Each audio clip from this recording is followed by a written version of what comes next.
नमस्कार, city post के इस खास पेशकश में आपका स्वागत है। मैं हूं श्रीकांत प्रत्युष।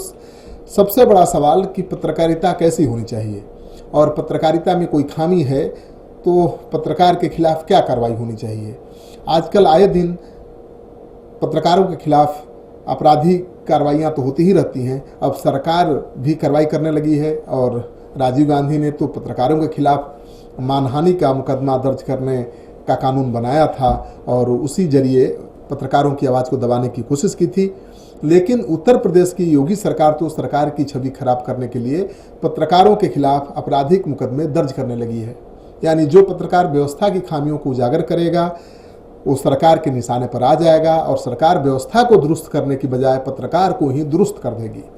उसके खिलाफ सरकार की छवि खराब करने का मुकदमा दर्ज होगा और उसे जेल भेज दिया जाएगा। उत्तर प्रदेश में पत्रकारों पर लगता है सामत आई हुई है। प्रशासन उनके खिलाफ धड़ाधड़ मुकदमे दर्ज कर रहा है। हाल के दिनों में पत्रकारों पर दर्ज हो रहे मुकदमों और उनकी हो रही गिरफ्तारी से तो यही लगता है कि या तो पत्रकार सरकार के खिलाफ लिखना बोलना बंद कर देंगे या फिर जेल उनसे ही भर जाएगा। अपराधियों से ज़्यादा संख्या जेल में उनकी हो जाएगी। मिर्जापुर में मिड डे मील में कथित धांधली की खबर दिखाने वाले पत्रकार के खिलाफ मुकदमा दर्ज हुआ था और उसको लेकर हंगामा मचा ही था। इसी बीच बिजनौर में भी फर्जी खबर दिखाने का आरोप लगाकर 5 पत्रकारों के खिलाफ एफआईआर दर्ज कर दिया गया है। आजमगढ़ में एक पत्रकार की खबरों से परेशान प्रशासन ने उस पर धन उगाही का आरोप लगाकर एफआईआर दर्ज कराई और फिर गिरफ्तार भी कर लिया। गौरतलब है कि हाल में नोएडा में कुछ पत्रकारों को गिरफ्तार करके उनके खिलाफ गैंगस्टर एक्ट लगा दिया गया था। यानी पुलिस जब चाहे पत्रकारों को जेल भेज सकती है, उनके खिलाफ मुकदमे दर्ज कर सकती है, पत्रकार को गैंगस्टर घोषित कर सकती है। बिजनौर में जिन पत्रकारों के खिलाफ मामला दर्ज किया गया था उन लोगों ने उस खबर को रिपोर्ट किया था जिसमें एक गांव में वाल्मीकि परिवार के लोगों को सार्वजनिक नल से पानी भरने पर रोक लगा दी गई थी। वाल्मीकि परिवार के लोगों ने पलायन के मकसद से अपने घरों के बाहर मकान पर लिख दिया, मकान बिकाऊ है। बिजनौर के कुछ पत्रकार इस खबर को कवर करने गए, लेकिन प्रशासन का आरोप है कि पत्रकारों ने खुद दीवार पर ऐसा स्लोगन लिख करके खबर बना दी, यानी सरकार को बदनाम कर दिया। मामले में अभियुक्त बनाए गए एक पत्रकार ने सिटी पोस्ट से कहा कि इस खबर पर जब प्रशासन की किरकिरी होने लगी तो उसने उन लोगों के खिलाफ फर्जी मुकदमे दायर करने शुरू कर दिए। प्रशासन की इस कार्रवाई का बिजनौर के पत्रकारों ने जमकर विरोध किया। राज्य के दूसरे हिस्सों में भी विरोध प्रदर्शन हुए, मुकदमा वापस लेने की मांग की गई। बिजनौर के जिलाधिकारी रमाकांत पांडे का कहना है कि जो होना था हो गया, लेकिन पत्रकारों के खिलाफ अब आगे से कोई कार्रवाई नहीं होगी। जरा सोचिए, गौर फरमाइए डीएम साहब के बयान पर, जो होना था हो गया, अब आगे पत्रकारों पर ऐसी कोई कार्रवाई नहीं होगी। यानी जो पत्रकार झूठे मुकदमे में, फर्जी मुकदमे में जेल भेज दिए गए उनको तो जेल में रहना पड़ेगा। उनको न्याय दिलाने के लिए डीएम साहब के पास कोई प्रोग्राम नहीं है, कोई कार्यक्रम नहीं है और कह रहे हैं कि आगे से ऐसा कुछ नहीं होगा। दरअसल पत्रकारों के उत्पीड़न की खबरें आए दिन आती रहती हैं। नेशनल क्राइम रिकॉर्ड्स ब्यूरो यानी एनसीआरबी की माने तो देश में पत्रकारों के साथ हिंसा और उन पर हमलों के मामले में उत्तर प्रदेश पहले नंबर पर आता है।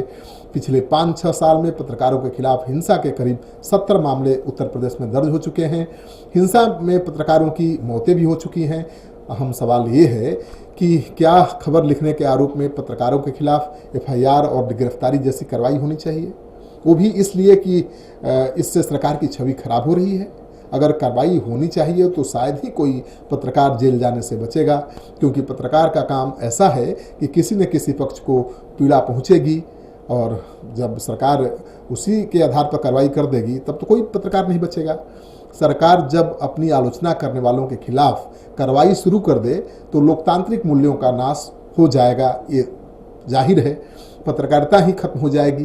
पत्रकार आम जन तक तमाम खबरें पहुंचाते हैं, लेकिन वो किसी भी खबर के प्राथमिक सूत्र यानी प्राइमरी सोर्स तो होते नहीं हैं। खबरें किसी न किसी सूत्र की मदद से ही उन तक पहुंचती है। हालांकि लोगों को ऐसा लगता है कि पत्रकार ही उसका प्राथमिक सूत्र है।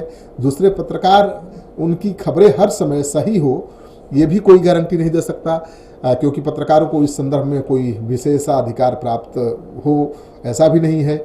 और उनकी खबरें या रिपोर्ट में कोई तथ्यात्मक त्रुटि है, उससे किसी को ठेस पहुंच रही है या फिर किसी को कोई आपत्ति है, तो उसकी शिकायत के लिए अलग फोरम बने हुए हैं, वहाँ शिकायत दर्ज होनी चाहिए, न कि सीधे एफआईआर कर उनकी गिरफ्तारी होनी चाहिए। लेकिन उत्तर प्रदेश में तो सरकार और उसकी पुलिस पत्रकारों के साथ अपराधी की तरह पेश आ रही है, एफआईआर कर उसे गिरफ्तार कर जेल भेज दे रही है।